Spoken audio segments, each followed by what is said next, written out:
ഇതൊരു റവ കേസരി റെസിപ്പിയാണ്. ഇതിന് റവ, അതുപോലെ മുന്തിരി, അണ്ടിപ്പരിപ്പ്, പിന്നെ നെയ്യ് ഏത് വേണമെങ്കിലും എടുക്കാം.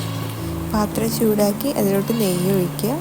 നെയ്യ് ഒഴിച്ചതിന് ശേഷം അണ്ടിപ്പരിപ്പ്, മുന്തിരി അതിലിട്ടിട്ട് നന്നായി വറുത്തെടുക്കുക. അത് കഴിഞ്ഞതിന് ശേഷം ഇതുപോലെ ആ ബാക്കി വരുന്ന എണ്ണയിൽ റവ ഇട്ടിട്ട് നന്നായിട്ട് വറുത്തെടുക്കണം. നന്നായിട്ട് വറുക്കണം. അതിൻ്റെ മുന്നേ അണ്ടിപ്പരിപ്പും മുന്തിരി നമ്മൾ വറുത്ത് കോരി വെക്കണം കേട്ടോ. വേറൊരു പാത്രത്തിലേക്ക് കോരി വെക്കണം. എന്നിട്ട് ഇത് നന്നായി വറുത്തെടുക്കുക.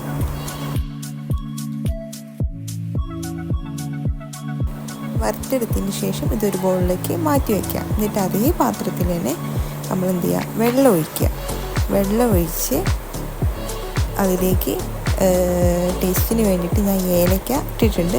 3 ഏലക്കയാണ് ഇവിടെ മുറിച്ചിട്ടിട്ടുള്ളത്. അത് നന്നായിട്ടൊന്ന് മിക്സ് ചെയ്തെടുക്കുക. പിന്നെ ഇതിന് ടേസ്റ്റിന് വേണ്ടിയിട്ട് ഞാൻ ഇവിടെ വാനില എസൻസും കുറച്ച് ചേർത്ത് കൊടുക്കുന്നുണ്ട്. നിങ്ങൾക്ക് വേണമെങ്കിൽ ഏതെങ്കിലും എസൻസ് ഉണ്ടെങ്കിൽ അതിനനുസരിച്ച് ചേർത്ത് കൊടുക്കാം. പിന്നെ അതേപോലെ കൂട്ടത്തിൽ ഷുഗറും ആഡ് ചെയ്തിട്ടുണ്ട്. ഇത് നന്നായി മെൽറ്റാവുന്ന രൂപത്തിൽ വേണം മിക്സാക്കി എടുക്കാം.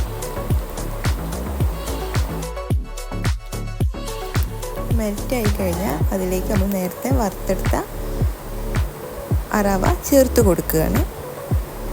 നന്നായി മിക്സ് ചെയ്തെടുക്കുക. കുറച്ചും കൂടെ വെള്ളം ആഡ് ചെയ്യണം, കാരണം അത് വേവിന് വേണ്ട വെള്ളം ആഡ് ചെയ്ത് കൊടുത്തിട്ട് അതിലേക്ക് റവ നന്നായി മിക്സ് ചെയ്തെടുക്കുക. പാകമായ വേവായതിനു ശേഷം നമ്മൾ നേരത്തെ തയ്യാറാക്കിയ അണ്ടിപ്പരിപ്പും മുന്തിരിയും അതിലേക്ക് ഇടുന്നുണ്ട്. കൂട്ടത്തിൽ മേലെ ബാക്കി വരുന്ന നെയ്യ് ഒഴിച്ച് കൊടുക്കുക.